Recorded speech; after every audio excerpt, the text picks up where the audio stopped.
Great to see some familiar faces back again. I'm Alex Staniforth, and I started the organisation as a way to try and improve mental health through outdoor experiences, and by trying to combine hill walking, coaching, mindfulness, counselling, and inspirational speakers. And of course, the last year, our programs have been put on hold at a time where mental health has never been so important. I think being outside and being in nature teaches us a lot about resilience and dealing with tough times and uncertainty. So I thought there's no better way than to bring in inspiring stories, adventurers and explorers to come and share their journeys and their tips for dealing with tough times. Dan Keeley is a mental health activist, keynote speaker and adventurer on a mission to empower people to speak up when they're suffering. Now in 2017, after a 5-year battle with bipolar disorder and a full-scale manic episode in Italy in 2012, Dan ran 1,250 miles in 65 days, solo and self-supported, from the Colosseum in Rome back home to the London Eye to share his story and inspire thousands of others to speak up about their own personal battles. How are we, and are we okay? I'm in a good place, Alex. I'm an 8 out of 10. I think I've had a great weekend, predominantly playing with my almost 2-year-old son, Maxwell, outdoors, feeling grateful for the green space that we've got around us. I feel very connected to my work at the moment and the people around me as well. So yeah, I'm in a really good place. Yeah, thank you for asking. And yeah, it's a real privilege to be here. I think when we spoke in 2018, I loved the whole story, obviously Rome to home. But before we explore that, I'd just love to know a little bit more about how did that journey start? What led to you taking on that big challenge? Yeah, I will do. And I've actually, even ahead of this session, Alex, I'm being more open about one particular chapter in the whole timeline. And it's very easy for me to say that in 2012, I started at this brand new job and, I just got carried away. But actually, the full story is that there was some sexual abuse in my life as a child. And so that inner stress, I didn't know that I was carrying that inner trauma, that inner stress for many, many years. And at the age of 21, when I was at university, I remembered what had happened to me as a kid. And so from the age of 21 onwards, there were definite chapters in my mood which were getting a bit rocky. So, there'd be periods when I started at university where I completely burnt myself out, going at 200 miles an hour, got to Christmas time at the end of the first term, I was completely exhausted and then had to take pretty much a month off university before, going back again. So, from the age of 21, there were some early warning signs that something wasn't quite right with my mental well-being, based on the fact that I've been carrying all this kind of inner stress for many, many years. But there's one thing when your body remembers it, there's another thing when it's craving to release that energy. And this is probably the most holistic answer I've ever given, because I've only got more comfortable talking about that particular chapter in my life recently. But in 2012, that really earmarks the start of this 5-year journey, which leads up to Rome to Home and the adventure. So in 2012, I felt like I crossed this imaginary finish line. So over the years, I've been really passionate about sport and creativity and social impact. But in 2012, I got offered this amazing job as a community manager for a snow sports charity that changes the lives of underprivileged inner city young people by getting them out to the mountains and changing their lives, which, we could talk about this all day long, but I could not believe my luck. I couldn't believe that this job existed. I landed it. I qualified as a skiing instructor over the years as well. So, it almost was though this huge, massive energy just started flooding out my system with all these ideas about changing the lives of these young people. And then thinking, if I'm giving all this energy to change the lives of these young people who are struggling, why wouldn't I apply that to, the United Kingdom? And then if I was going to go that far, why wouldn't I try and change the world? So I just had this huge compulsion that there's so much suffering in the world, and I want to play my part in the biggest way possible to ease the pain that people go through on a daily basis. So over the course of 6 months, this was every single day, day in, day out, not paying attention to my health whatsoever, going faster and faster and faster, not sleeping, not exercising. The thought of spending 2 hours in the kitchen cooking a meal seemed like a waste of time because people are struggling out there right now. So all this kind of adrenaline and dopamine was just dialing up and up and up and up over the first 6 months of 2012. And at the height of that, I believed I was the chosen one. So 6 months of this relentless pressure that I was putting on my mind and my body. I couldn't understand why the world wasn't keeping up with my ideas. And in the summer of 2012, we booked this 2-week holiday out to Italy, myself and my wife, Georgie, and I completely lost my mind. I had a full-scale manic episode, a full-scale psychotic episode, and ended up in the middle of a major motorway near Lake Garda, stopping the traffic, backing up for 10, 15 miles, preaching. And the message was to try and force the world to slow down and follow their hearts, which I believed was this kind of answer to start again as a global society, just to slow down and think about how we're living our lives. But obviously the irony was that I was going at 200 miles an hour myself. So fast tracks to psychiatric wards, pumped full of drugs just to make me slow down and eat and sleep, slow down, eat and sleep and repeat, both in Italy, escorted back to the UK. Then I obviously got the diagnosis of bipolar disorder. And then, you know, without oversimplifying it, the back end of 2012 was a complete write-off. It was curtains closed, disconnected, didn't want to see anybody. I was exhausted, embarrassed, couldn't trust my mind anymore. I couldn't trust my words that were leaving my lips. And it was just a really crippling chapter, and I got pretty close to looking for a way to end it. But as you know, Alex, you know, just incredibly grateful for the people that I have in my life, and without them, I'm not sure I'd be here now.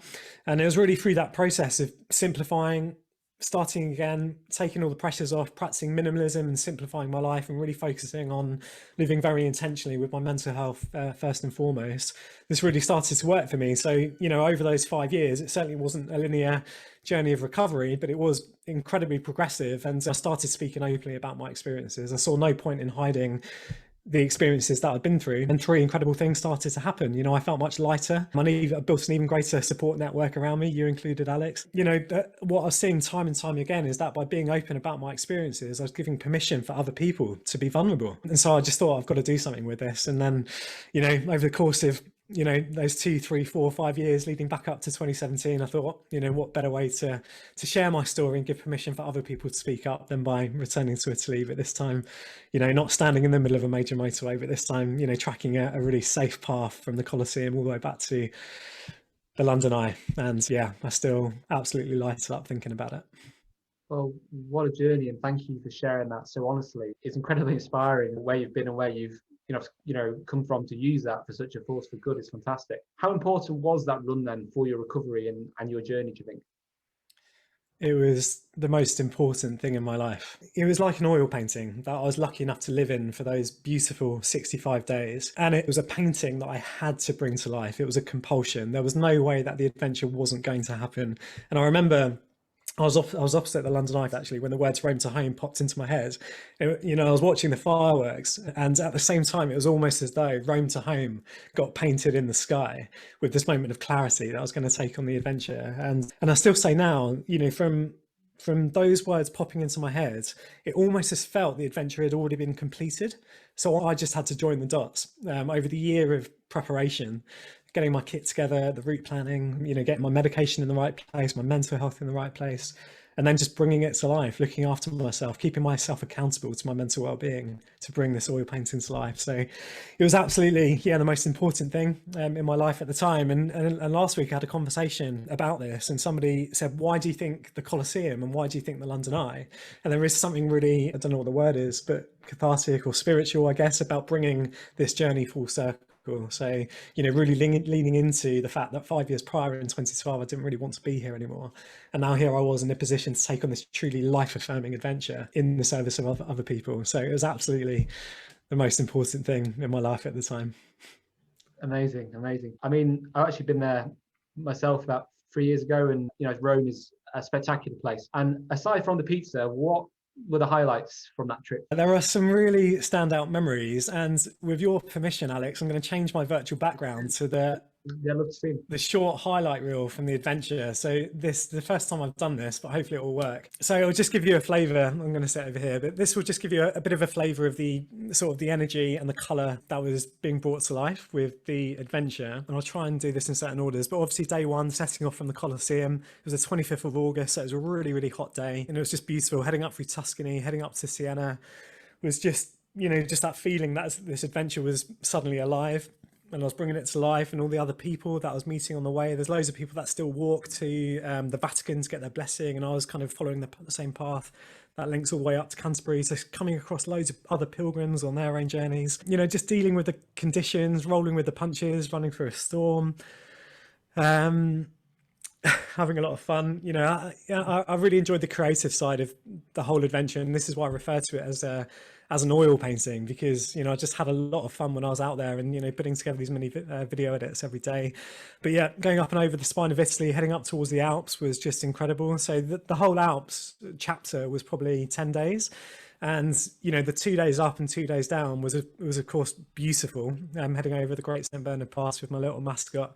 But, just running through the Alps and being in that environment, having just run from the Colosseum, it was so enlightening, that high upper ground, looking back down on Aosta, where I'd just run from staying at this beautiful hospice, where even Napoleon went over there with his men and stayed in the exact same building with 300 of his soldiers back in the day. So much rich history. Dropping down to Lake Geneva, Freddie Mercury spent a lot of his time in Montreux in Lake Geneva, so I had sunset with Freddie Mercury next to his statue, and huge Queen fan. France, I don't really remember much of France, to be honest, but I did have this 54-mile day running into Paris, heading up the Eiffel Tower, a couple of rest days there, heading up towards the English Channel with the end of Storm Brian, 45-degree sleet for 8 hours that day, reaching the English Channel, waking up the next day. My sister then crossed the Channel on the ferry at 2:30 in the morning to escort me back over the Channel. So she surprised me on the French side, heading over to Newhaven in Sussex, a few laps on the ferry. And then that really began the 5 days of what I called the home leg, leading up to the London Eye. And there were 160 people waiting for me by the time I got to London, and it was just red, white and blue, loads of champagne. But that day on the 28th of October 2017, I'll never forget it, and the sunset was just perfect. We went on the London Eye afterwards, and we saw the sunset into the distance. It was just pure magic and a real celebration of all those people that had been with me on that journey, the fundraising I'd raised, and just how it touched people's lives. And so there were, every single day, as with adventures, there's so much life and energy and memories packed into every single day, but at the same time it went by in a flash. But yeah, just a beautiful experience, and one I'm incredibly lucky that I got to live in for 65 days, Alex. I feel the energy, and that film just brought so much emotion back. Is that online anywhere if people want to see that again? Yeah, if you punch in Rome to Home with Dan Keeley, then you can see every single day, and then you've got the highlight reel there as well. Well, that's brilliant stuff. Well, of course, that's all the highlights. And you mentioned there about, obviously, there's the bad days, there's the storms, not obviously having to roll the punches. And there must have been some kind of challenging and low points as well. And what do you think they taught you most? Yeah, it's a brilliant question. I think the big overriding thing which I got from the adventure is there is always a way. There's always a different path. There's always a different route. There's always a different option. So there is always a way. But, the defining low moment on the adventure was on day 15. And I woke up to 5 separate messages from friends and family back home saying they're worried about me because my mileage was 28 miles a day when I only needed to average 20. My video from the day before was just really fast paced. The edit was just, people couldn't keep up with it, which I do get told to slow down quite a lot, by the way. It's just the power of the people that I had in my life just saying they're worried about me. And they were absolutely right. I was hypermanic. So once again, with all this energy, exactly what happened back in 2012, my mind was running away with me. And I was just so, I was so enlightened with how this adventure was unfolding, but I was hypermanic. And if I wasn't careful, I was going to end up in a really dark place again. And so I just had to listen to the people around me, increase my medication, slow down, switch off, just remember what really mattered most with this whole adventure. So after a couple of days of just doing that and, cooling the engine, turning down the gears and sort of resetting, putting on some weight again, just to kind of help me slow down physically, I was good to go. And, from then on in, I sort of kept things on a pretty even keel. But yeah, it just goes to show again the power of community. Absolutely. There, doing a run of that scale takes a lot out of you, but how much of it now on a day-to-day basis is running still a big part of your life now in terms of managing your mental health, do you think? Yeah, it definitely is. Even with the snow recently here in Kent, I've managed to get out pretty much every day. And if I don't, I feel like a caged animal. And I think with, the package of bipolar, I do have a lot of energy, pumping through my system each day. And I've got to be careful to manage that energy. And a great way to expel a lot of that energy is to go running, and just finding that space on the trails and completely disconnecting from any screens or my work or other people sometimes, just seeking that escapism and that purity and that connection to nature. It just, it ticks so many boxes. For me, two of my coping mechanisms with bipolar is to sleep well and eat loads as well, because, I do have pretty fast metabolism. So again, going out running makes me feel incredibly hungry. Getting out in nature, running on the trails is, one of, if not the most important thing for my mental well-being, for sure. And it's a great release. The last 9-10 months, it's been such a hard time that people have obviously lost access to their own tools and their own strategies. And I actually read an article in The Guardian last week that 1 in 10 people in the UK have taken up running as a way of managing their mental health during lockdown. What tips could you give to people who might want to start, those who are interested but maybe a bit nervous or don't think that they can? Is there anything that you could say to those people to try and help them discover the benefits? Yeah, it's brilliant. It's a brilliant question, Alex. I feel like a bit of an advocate and an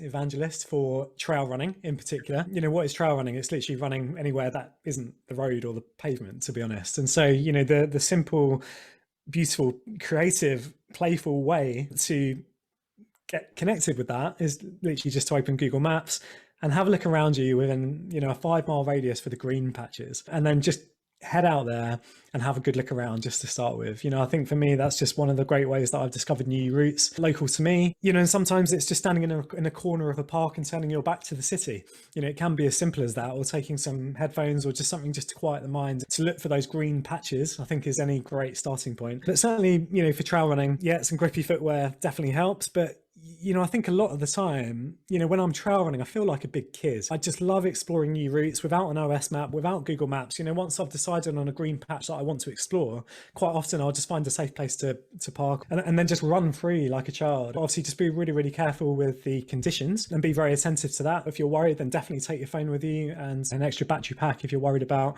you know, your phone running out of battery. There are a few things you do have to think about, but it can be beautifully simple by literally looking for the green patches and then taking some grippy footwear and just running like a 12-year-old kid again. Absolutely. And yeah, just to take it back to basics, as you say, just, you know, be like a kid. As an activist as well, I know that, you know, obviously nowadays that involves, you know, a lot of speaking around your journey. Do you find that that has any kind of, you know, negative sort of impact or pressures on you? I mean, do you find that you have to, you know, manage your mental health quite carefully when you're speaking about it? Yeah, it's a really interesting question, which I don't get asked very often. I do think, you know, if you're going about the world calling yourself a mental health activist, then there is the element of, well, your mental health must be perfect and you've got it all figured out. And I certainly don't. I think there's certainly not a challenge for me to be authentic and genuine and to be very, very honest with people that I'm not a counselor, I'm not a therapist. You know, I'm somebody with these, you know, these lived experiences who, you know, with my background in sports development, I've always been happy speaking to audiences. So I've got this natural gift, let's just call it, to, you know, and able to communicate a message and articulate the experiences that I've been through. But I think the only pressure comes for me when I'm in a low point myself and I don't have that energy to create. With my small social enterprise that I've created, if I haven't got the energy for that, then the only pressure is self-imposed. But the other thing through my journey, which I'm very honest about, is that minimalism has played a huge part in my recovery. So in 2013, I couldn't make the simplest of choices because I could not trust my brain. And, you know, I remember being in a supermarket and I couldn't make, you know, I was so fearful of making the wrong decision with a £2 coin. So I was like, I need to completely strip my life back and completely start again. And so with the process of discovering minimalism and simplicity and being really intentional on how I was going to spend my time, my energy and my focus, you know, that taught me a lot. And so, you know, if there are ever those chapters now, you know, certainly in 2020, there were huge periods where I felt quite low. But again, through that process of being very kind to myself, prioritizing my mental well-being, you know, being honest with people if they needed things from me with certain projects, just to be, you know, just ask them to be a bit patient, bear with me, I will be back. I'm quite honest when I need to take that time out. Again, I think that kind of self-awareness is something I'm very grateful, you know, from the experiences that I've been through, because it has taught me a lot about being very, very kind to ourselves, which is, of course, you know, a huge topic for all of us right now. Great advice. And I think it is important. You know, myself personally, is sometimes when you're having a low patch and you're standing on stage, you can look perfectly confident and, you know, completely in control. Nobody knows what somebody's going through at the time. And just, I think, being honest and being authentic as you are, I think, is so important. It can feel a bit fraudulent sometimes when you're talking about mental health and you can be struggling. But I think that just shows that sense of human vulnerability that we all have. So just to finish off with a kind of a quick fire round, if you like, what's the favourite adventure that you've been on so far? Rome to home, for sure. The biggest adventure. It just meant the world to me. But so there's kind of like a mini adventure that happened. I'd wild camped for 3 nights I absolutely stank. I was just disheveled. I arrived in this village where I was expecting to pay, 50 euros just to have a really nice night in a hotel.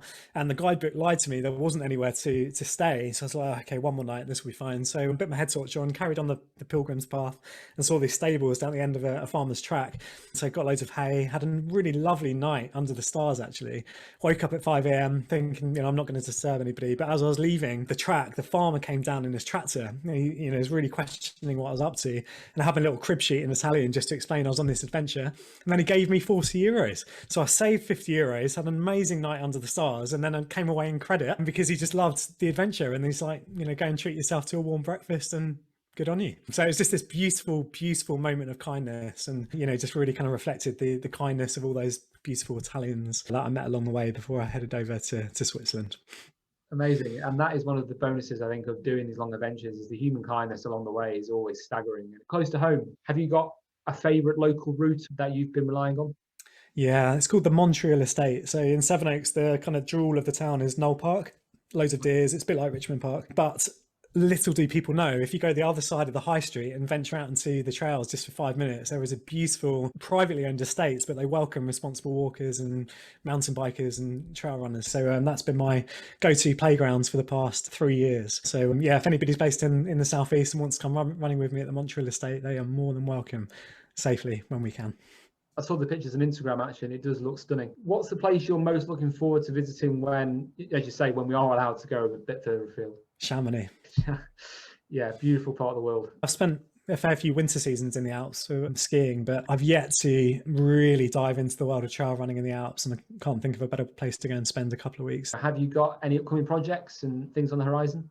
Yeah, I'm making headway with my book. It's 3 years overdue. More and more people are asking about it. I'm loving the process, actually, and I'm finding a lot of escapism by telling the story in written word. It's a beautiful process. The other thing is just to watch this space for another big running adventure. There's a bit of a teaser in the hashtag Are We Okay UK, which is the small lifestyle brand that I've created really to help other people out there. I'm pretty much giving it away, aren't I? But I'd love to take off and run a lap of the UK over 365 days. But the premise being that Rome Time was my story. If I could use that as a platform to promote what you're doing, Alex, telling a real human interest story every single day over the course of a year, it would be absolutely beautiful. But we're just gonna have to wait and see when we can get back out there and do that.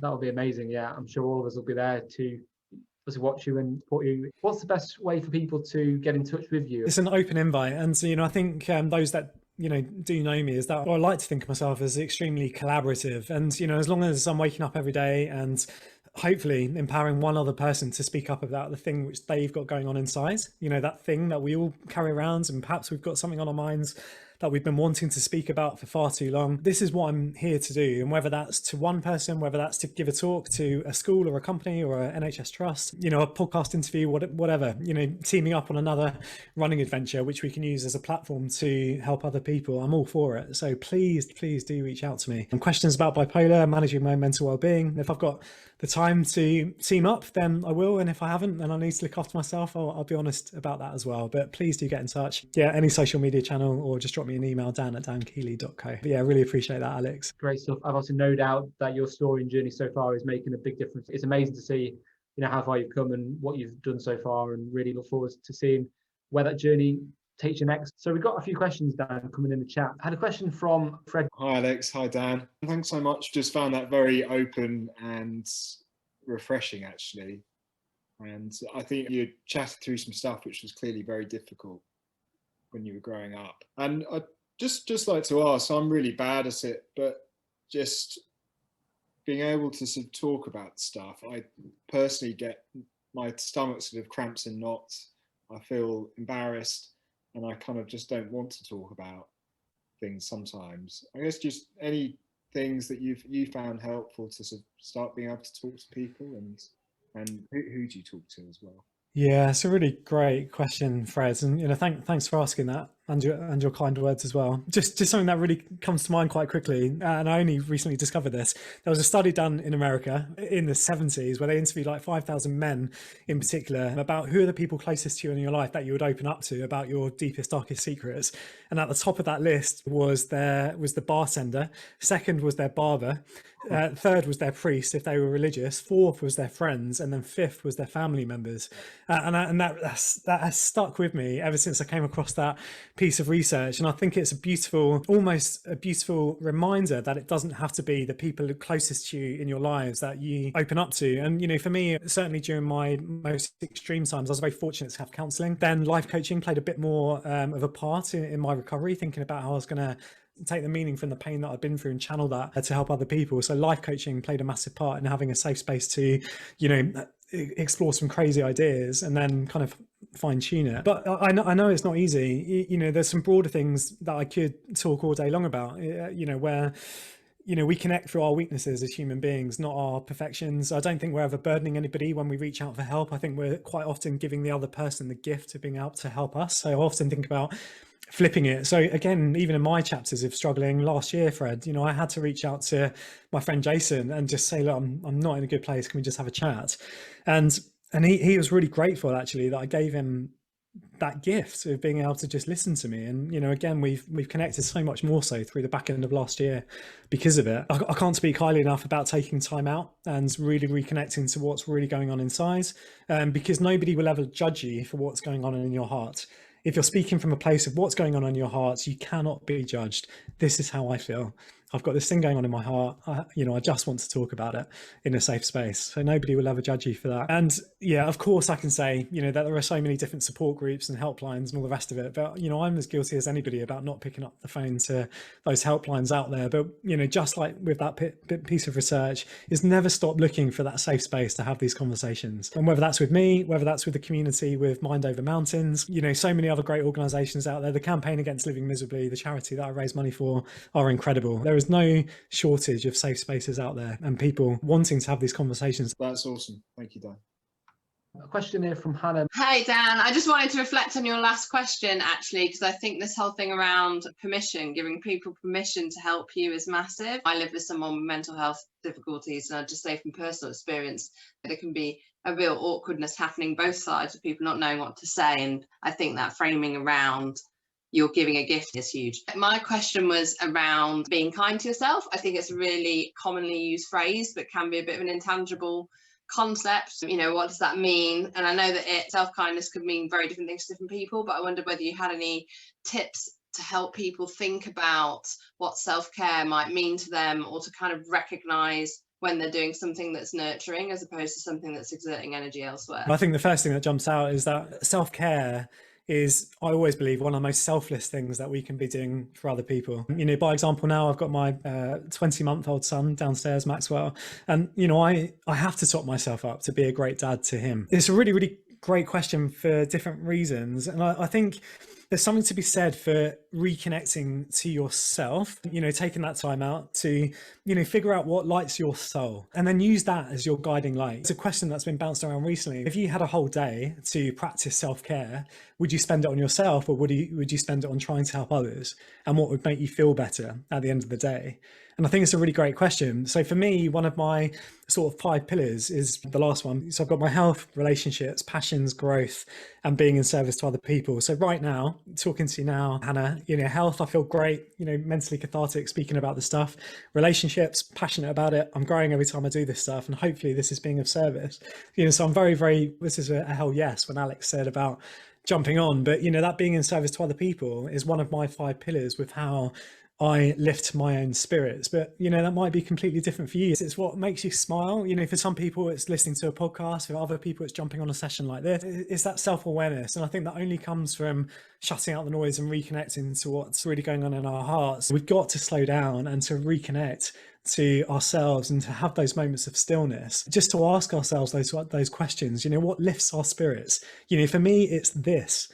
On Valentine's Day, I'm still here choosing to spend time with you guys. I think it's just that self-awareness, what lights your soul. And then it's Sarah Knight, who's got the book, The Life-Changing Magic of Not Giving a Fuck. But there's that kind of confidence to say, I'm going to take this time out for me. And for me, you know, like today, you know, this was blocked books, an hour and a half to be part of this awesome conversation together. And it was a protected amount of time. And I could have let Valentine's Day, I could have let other things get in the way of that. But it's just that confidence to say, I'm going to spend my time doing this because it lights my spirits. Brilliant, Dan. Thank you for choosing to share that an hour and a half, you know, here tonight, you know, on Valentine's Day. It's lit all our hearts as well as your own, I think, just to share that journey and give us that inspiration. So thank you again for that and all your time tonight.